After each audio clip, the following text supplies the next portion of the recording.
नमस्कार, मैं हूं राघवेंद्र शुक्ला और आप देख रहे हैं न्यूज़ वन इंडिया की खास पेशकश अयोध्या का इतिहास। अयोध्या में करीब 10,000 मंदिर हैं और उनमें से कई ऐसे भी मंदिर हैं जिनका त्रेताकालीन युग यानी भगवान श्री राम के काल से सीधा नाता है। और यही कारण है कि उन अयोध्या के मंदिरों में तरह तरह से पूजा पद्धत है। कुछ मंदिरों में गुफाएं हैं तो कुछ में समाधियाँ और कुछ में सीधे अयोध्या के वह दार्शनिक चित्र जिनमें भगवान श्री राम के यात्रा यानी वनगमन मार्ग का सीधे सीधे जिक्र होता हो। और यही कारण है कि सुप्रीम कोर्ट ने 9 नवंबर की तारीख में अयोध्या के इतिहास और अयोध्या के विकास को लेकर एक बड़ा और ऐतिहासिक फैसला सुनाया था। तब से अयोध्या हर एक दिन विश्व पटल पर नए नए आयाम को दर्ज कराती चली आ रही है। तो हम सीधे आपको लेके चलते हैं अयोध्या की उन गलियों में जहां भगवान श्री राम के नाम का जाप होता है और क्या कुछ खास अयोध्या का त्रेताकालीन कनेक्शन है, सीधे रूबरू कराते हैं आपको।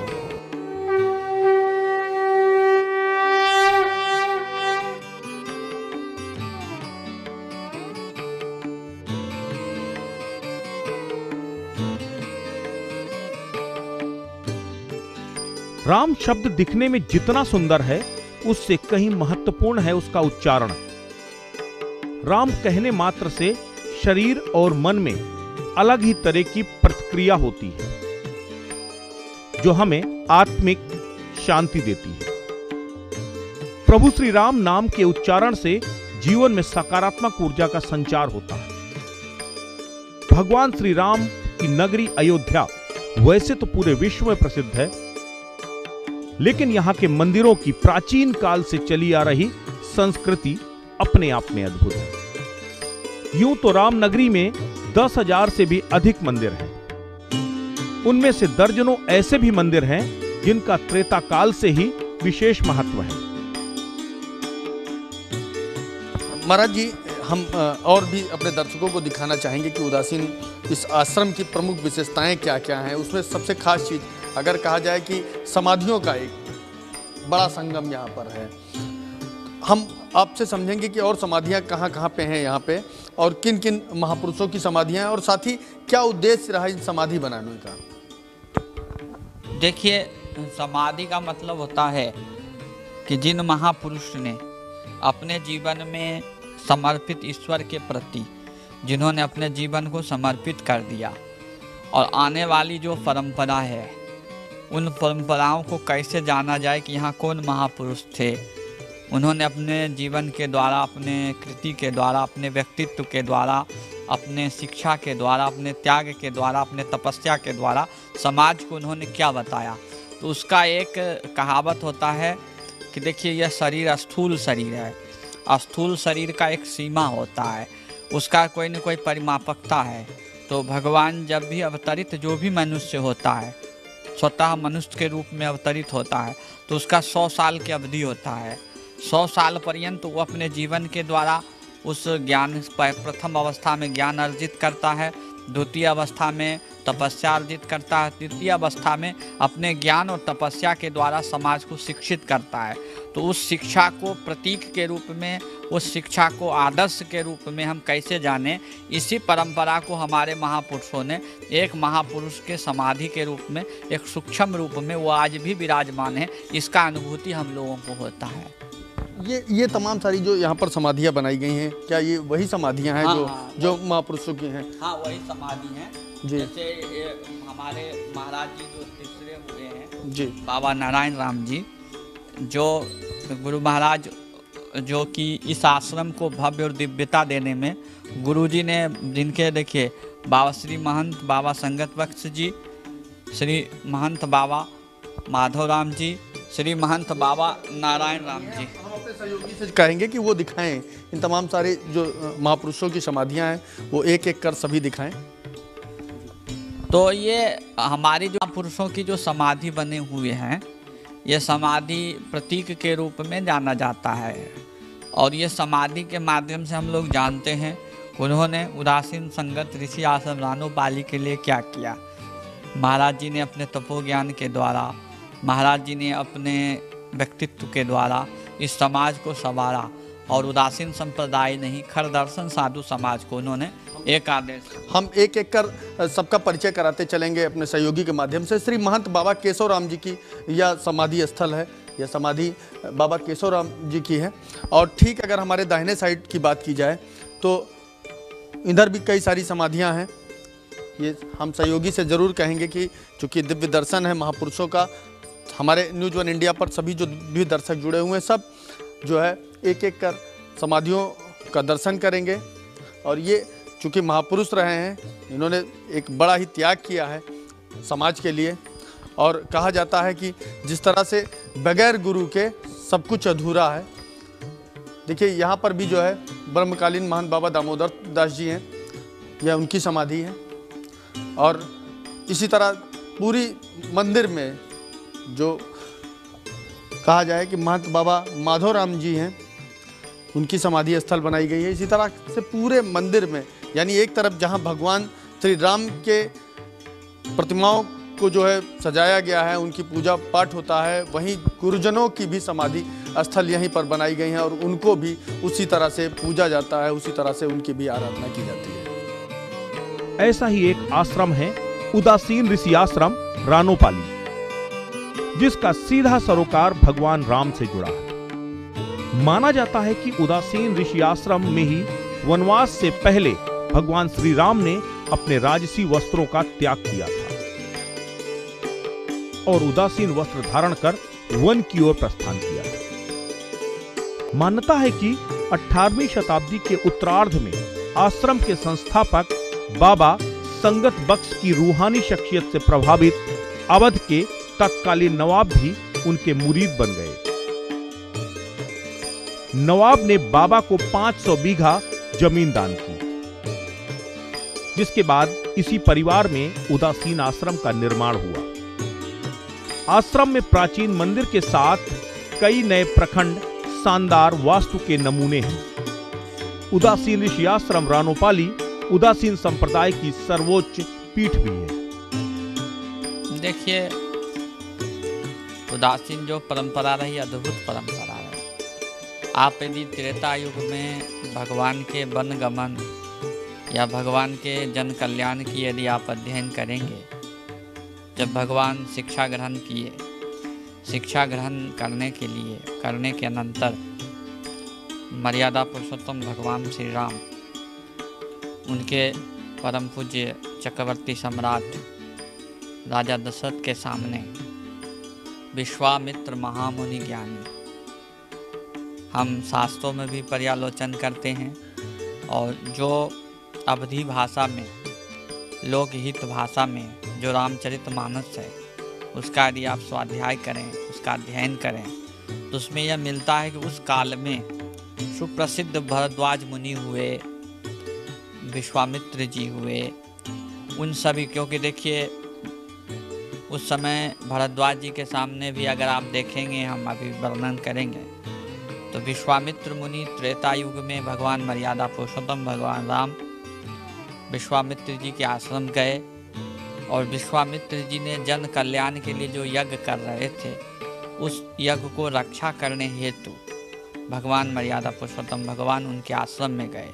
तो उस समय भी हमारे जो ऋषि मुनि थे, हमारी जो उदासीन परंपरा थी, तपस्वी की परंपरा थी, ज्ञान की परंपरा थी, उसको, और आप भगवान के जब वनकाल गमन का देखेंगे तो जिस समय कैकेयी ने राजा दशरथ से 3 वचन लिया था, उन 3 वचनों में यह था कि भाई वन गमन करे तो वह तपस्वी के भेष में। यह शास्त्र में वर्णन मिलता है कि तपस्वी का भेष किस भेष में। तो रामचरितमानस जो हम देखते हैं, जो सरल भाषा, अवधी भाषा है कि 14 बरस राम वनवासी, तापस वेश विशेष उदासी। तापस वेश माने तपस्वी का जो वेश है, उदासी वेश परंपरा को धारण करके भगवान मर्यादा पुरुषोत्तम भगवान राम की ओर गमन करें। तापस वेश विशेष उदासी। 50 एकड़ में विस्तृत उदासीन आश्रम की सर्वोच्च पीठ उदासीन ऋषि आश्रम रानोपाली का विशेष धार्मिक मान्यता है। माना जाता है कि आश्रम परिसर स्थित ऋषि सागर तालाब में स्नान कर भगवान राम, लक्ष्मण और माता जानकी ने राजसी वस्त्रों का त्याग कर दिया था और उदासीन वस्त्र पहनकर वन के लिए प्रस्थान किया था। रानोपाली उदासीन आश्रम और त्रेताकालीन कनेक्शन की पड़ताल में जब हम पहुंचे इस आश्रम के अंदर तो पाया एक प्राचीन सरोवर। इस सरोवर का नाम ऋषि सागर है और मान्यता है कि भगवान राम ने जब अपने वनवास के लिए यात्रा की शुरुआत की थी तो वह सबसे पहले इस सरोवर पे पहुंचे थे। उन्होंने यहाँ पर स्नान करने के बाद राजसी वस्त्रों का त्याग किया था और वनवासी जीवन वाले वस्त्रों को धारण कर यहीं से श्री राम वनगमन यात्रा की शुरुआत की थी और 14 वर्षों का बड़ा वनवास किया, लंका विजय प्राप्त की और उन्होंने अयोध्या में वापसी की। इस आश्रम में भगवान श्री राम से जुड़े हर पहलुओं का वर्णन देखने को मिलता है। इसमें कोई शक नहीं, रानोपाली स्थित उदासीन ऋषि आश्रम गौरवपूर्ण आध्यात्मिक विरासत का संवाहक है, जहां भगवान राम से जुड़ा हर पौराणिक इतिहास छिपा है।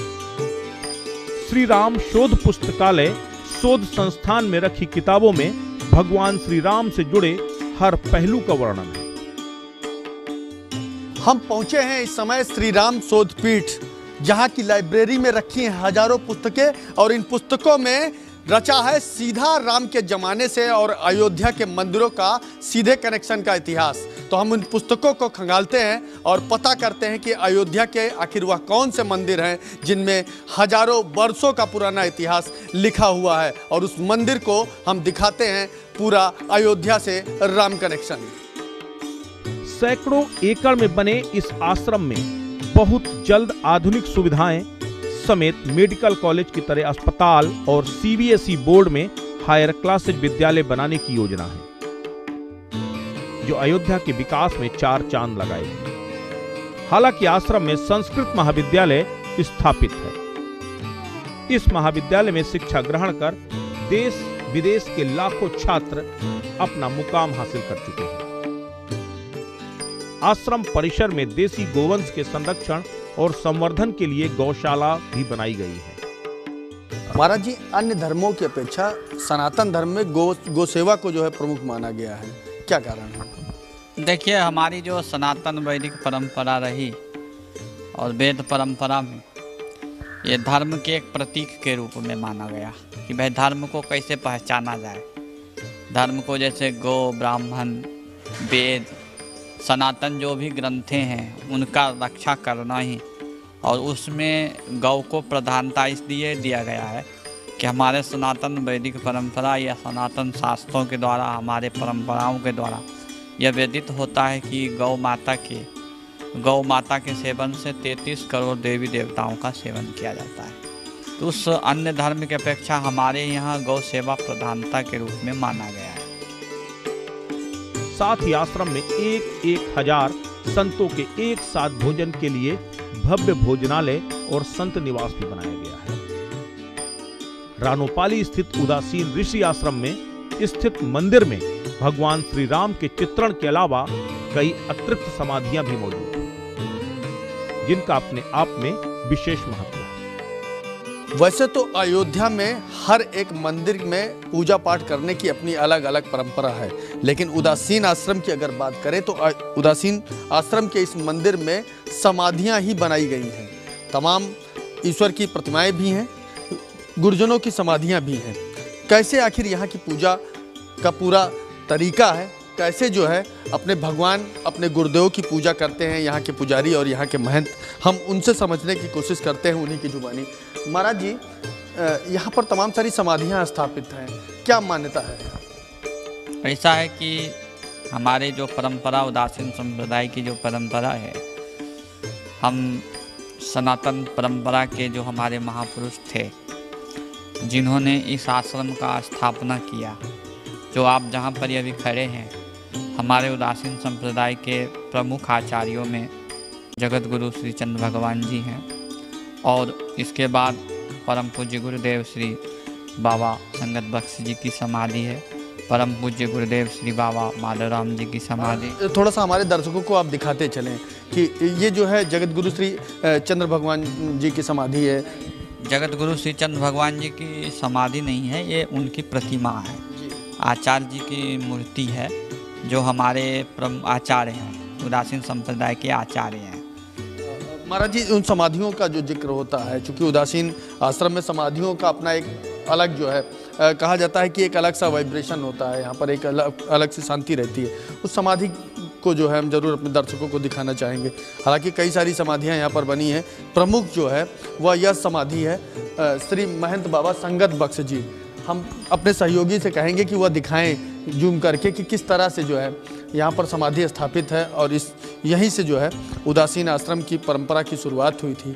महाराज जी, हम आपसे समझेंगे कि महाराज जी का थोड़ा सा संक्षिप्त परिचय। उदासीन परंपरा से परम पूज्य गुरुदेव दीक्षित थे। इनके परम पूज्य गुरुदेव बाबा सहज राम जी थे, जो एक सिद्ध संत भी थे। और वर्तमान समय में इसका जो गुरु गद्दी है, आप इस मैंने फैजाबाद से जब दूर जाएंगे, वो बंधुआ कला पड़ता है सुल्तानपुर में। महाराज जी का गुरु गद्दी वहीं है। और महाराज जी बचपन से ही इस संप्रदाय में दीक्षित हुए। उदासीन परंपरा की जो पूजा विधि थी, जो उपासना विधि थी, उस और सनातन परंपरा की जो पूजा विधि, उपासना विधि थे, उस उपासना विधि के द्वारा उन्होंने लगभग अपने 100 वर्ष जीवन पर्यंत संप्रदाय के प्रति, सनातन धर्म के प्रति, अपने परंपराओं के प्रति महाराज जी का निष्ठा और भगवान मर्यादा पुरुषोत्तम भगवान श्री राम के प्रति महाराज जी का जो निष्ठा था, अद्भुत। ये हमारे जनश्रुति भी है कि महाराज जी को मर्यादा पुरुषोत्तम भगवान श्री राम का अनुभूति भी हुआ था। और उस अनुभूति का फल ये था कि महाराज जी आज से 1773 में यहाँ आए थे और उस ज्ञान के द्वारा, तपस्या के द्वारा और अपने बुद्धि के द्वारा इस रानोपाली आश्रम भव्य जो दिव्य आप दिखाई दे रहा है, इन्होंने सनातन परंपरा के जो महापुरुष थे, जो संत थे, या जो सनातन परंपरा को मानने वाले भक्त थे, उनके सामने उन्होंने अपनी चमत्कार दिखाया, ज्ञान दिखाया, तप दिखाया। उदासीन आश्रम और नाथ संप्रदाय में नजदीकियां होने के चलते मुख्यमंत्री योगी आदित्यनाथ भी आश्रम से काफी लगाव रखते हैं और देश विदेश के जुड़े हजारों आश्रमों के बारे में जानकारी भी लेते रहते हैं। सूबे के मुख्यमंत्री योगी आदित्यनाथ की अयोध्या विकास पहल के अलावा अयोध्या के जो प्रमुख संत हैं, उन्होंने भी अयोध्या को और ज़्यादा विकसित करने की योजना बनाई है। हम दिखाते हैं कि महाराज जी, हम आपसे ही समझते हैं सबसे पहले कि अयोध्या एक तरफ जहां मुख्यमंत्री जी के द्वारा विकसित की जा रही है, कई सारे हॉस्पिटल और भगवान राम की सबसे ऊंची प्रतिमा की बात की जा रही है, राम की पहाड़ी की बात की जा रही है, रेलवे स्टेशन और एयरपोर्ट के निर्माण की बात की जा रही है। ऐसे में संत समाज किस तरीके से अगुवाई कर रहे हैं अयोध्या को और ज़्यादा डेवलप करने की? जैसे माननीय मुख्यमंत्री जी के जो सोच है कि अयोध्या को सर्वांगीण विकास हो, जिसमें आप अभी एयरपोर्ट है, भव्य और दिव्य राम भगवान का प्रतिमा है, और समझिए कि जो यहाँ जो जन सुविधाएँ होना चाहिए, क्योंकि आने वाले मर्यादा पुरुषोत्तम भगवान राम की जो भव्य और दिव्य मंदिर बनने वाला है, तो वहाँ जन सुविधाओं में जैसे हॉस्पिटल की आवश्यकता है, रोड की बहुत अच्छी आवश्यकता है। उसी कड़ी में हमारे जो अयोध्या के गण्यमान्य संत हैं, महापुरुष हैं, उनका भी चिंतन है कि आने वाले समय में हमारे आश्रमों के माध्यम से भी जन कल्याण के लिए कोई न कोई योजनाओं का शिलान्यास, किसी न किसी योजनाओं का भव्य और दिव्य स्वरूप देने की इच्छा सभी संतों में है।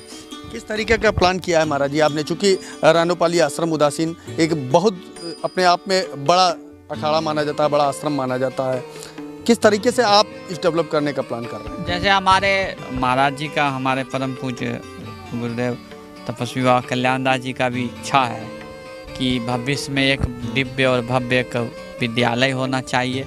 और भविष्य में जैसे जगह उगा हैं, तो समझिए इनके हमारे सोच है कि एक भव्य और दिव्य हम लोग सोच रहे हैं, अभी लगे हुए हैं कि जैसे योगी जी विकास के लिए सोच रहे हैं, वैसी प्रकार से हम लोग भी लगे हैं कि यहाँ भव्य और दिव्य जो है चिकित्सालय बनाया जाए। जो कि लोगों से संपर्क कर रहे हैं धीरे धीरे, और वो आने वाले समय में आपको उसका प्रारूप दिखाई देगा। वाकई सच्ची सेवा यही है महाराज जी कि एक अच्छा हॉस्पिटल यहाँ पर बने, अच्छा विद्यालय बन सके जिससे बच्चे पढ़ सकें और लोग अपना उपचार करा सकें। संस्कृत विद्यालय तो पहले से ही है महाराज जी। हाँ, संस्कृत विद्यालय तो पूर्व से ही, लगभग उसका समझिए 100 वर्ष हो गया है। और अभी जो वर्तमान देखिए हमारे लोग का चिंतन है कि आध्यात्मिक विद्या और आधुनिक विद्या का एक समीकरण बने। भाई देखिए, अध्यात्म और आधुनिक का जब समीकरण बनेगा तो समाज इस ओर रुझान होगा, समाज इस ओर आएंगे। उसी परिकल्पना में हम लोग का CBSE बोर्ड या और भी जो भी डिग्रियां होती हैं उनके विषय में हम लोग लगे हुए हैं। उसी के साथ साथ चिकित्सा संबंधी भी, और हमारे जो शास्त्र सम्मत जो योग आदि हैं, योग आदि के बारे में भी हम लोग परिकल्पना कर रहे हैं। तो आज आपने देखा उदासीन आश्रम का त्रेता युग से कनेक्शन। फिर मिलेंगे किसी नए मंदिर और नई स्टोरी के साथ। फिलहाल दीजिए मुझे इजाज़त। नमस्कार।